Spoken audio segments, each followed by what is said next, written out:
Hey guys, welcome back to my channel. In this video, we will discuss about the concept of iceberg phenomena of a disease.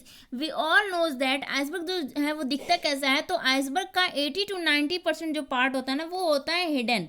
Okay यानी वो submerge रहता है पानी के नीचे, जिसके बारे में हमें पता नहीं चलता है कि कितना बड़ा है. बट 5 to 10% या 15% जो पार्ट होता है ना आइसबर्ग का, वो कहाँ होता है? पानी के ऊपर होता है, तो ये विजिबल होता है, तो इसे हम कहते हैं tip of the iceberg. Okay so इसी कंसेप्ट को आप डिजीज में अप्लाई करो. सो इफ यू थिंक कि ये आइसबर्ग एक डिजीज है, तो tip of the iceberg comprise of, जो टिप है वो किसको शो करेगा? वो शो करेगा क्लिनिकल केसेस को, जिसमें साइन एंड सिम्टम अपीयर होते हैं. ओके तो इसे साइन एंड सिम्टम से आप इजिली आइडेंटिफाई कर सकते हो इस डिजीज को. ओके नेक्स्ट है हिडन पोर्शन. तो हिडन पोर्शन जो है इसमें भी तो डिजीज है ना, बट ये आपको विजिबल नहीं होते हैं. तो ये हिडन पोर्शन डिजीज के फॉर्म में क्या है? कैरियर्स हैं, सब क्लिनिकल, प्री क्लिनिकल या फिर लेटेंट केसेस होंगे. ओके तो ये भी डिजीज स्प्रेड कर रहे हैं, बट ये हिडन है क्योंकि ये कैरियर्स है, दिखने में अपेरेंटली हेल्दी है.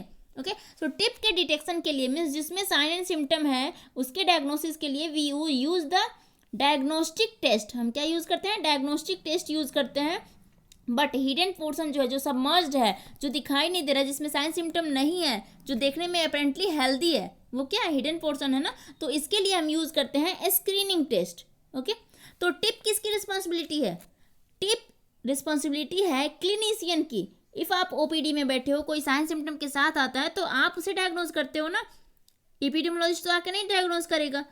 सो hidden portion is the responsibility of the epidemiologist. Hidden portion जो है वो एपिडेमियोलॉजिस्ट की रिस्पॉन्सिबिलिटी है. तो एपिडेमियोलॉजिस्ट का काम है एक डिजीज के सारे फैक्टर्स को ढूंढना और उसे कैसे प्रिवेंट या कंट्रोल किया जाए एक पॉपुलेशन में, उसको देखना. तो एपिडेमियोलॉजिस्ट को हिडन पोर्शन को फाइंड आउट करना होता है, जो कि ज़्यादा डेंजरस एंड डिफिकल्ट है स्प्रेड ऑफ डिजीज के अकॉर्डिंग.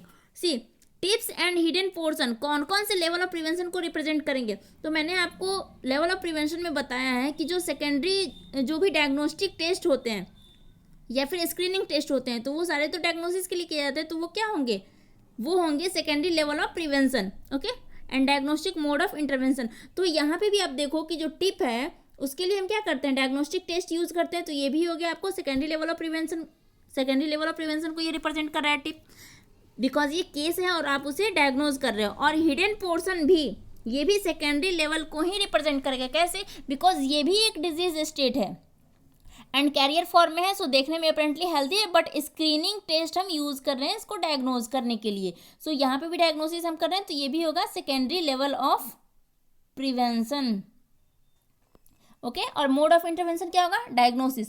सी अब आप इस वाटर सरफेस को देखो, तो इस वाटर सरफेस को हम बोलते हैं लाइन ऑफ डिमार्केशन. तो इंडिया के एग्जाम में एक क्वेश्चन आया था, क्वेश्चन था line of demarcation lies between, किसके बीच में होता है? तो इस क्वेश्चन में जो फर्स्ट ऑप्शन था वो था केसेस एंड कैरियर के बीच में.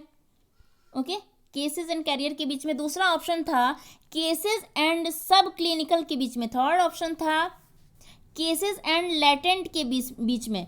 फोर्थ ऑप्शन था एपरेंट एंड इनएपरेंट इन्फेक्शंस के बीच में. सी ये चारों ऑप्शंस करेक्ट हैं, बट जो फोर्थ ऑप्शन मैंने बताया एपरेंट एंड इनएपरेंट, ये बेस्ट आंसर है. क्यों? क्योंकि इनएपरेंट जो टर्म है, इनएपरेंट टर्म में आपकी ये चारों आ जाएंगे, carrier, latent, pre clinical and sub clinical.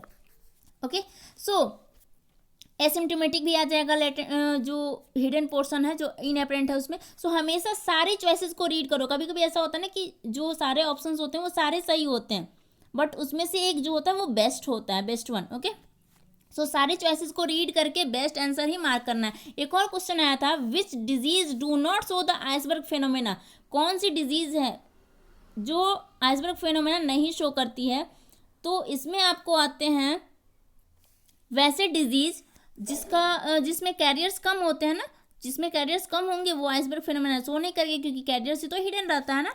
Because तो आप देखो यहाँ पे कि कैरियर्स में या तो कोई कुछ ऐसे डिजीज़ हैं जिसमें या तो कैरियर्स होते ही नहीं हैं, या होते भी है तो बहुत कम होते हैं. एंड वो डिजीजेज हैं मिजिल्स,